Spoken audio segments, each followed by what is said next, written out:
And now it looks like our jobs are about to become even harder, with an even greater sense of urgency.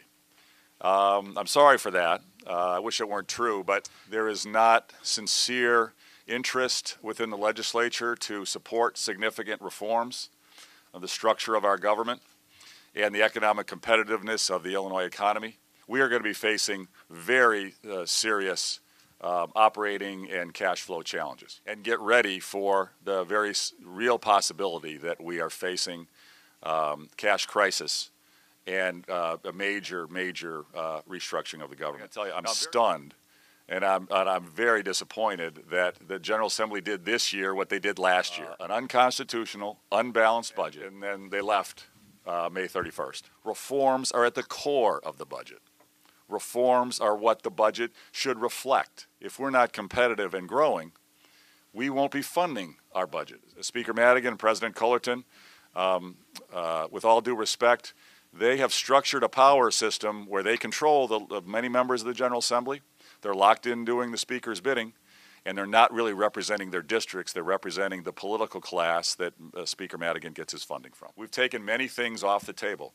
You all know we have a very comprehensive plan to turn the state around, but we're going to do that over 4 years, not in the first 6 months.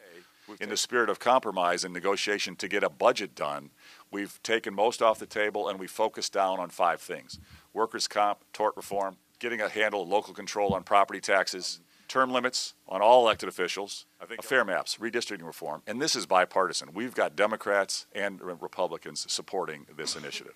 And we have a team in the General Assembly who so far is completely unwilling to compromise. I've not seen them compromise on a single thing. And all they keep saying is, we just want to have the unbalanced budget and raise taxes. That's their only subject. That's all they'll talk about. It's not real reform. It's more of the same. It's more of a phony reform, more of insignificant reform. And again, we've seen this movie before. I think there's an attempt to try to say, hey, it's good faith compromise.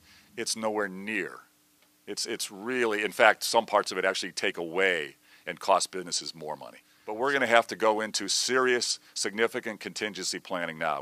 We've been doing this obviously for days, but we've got to prepare to run the government as best we can with the resources we have.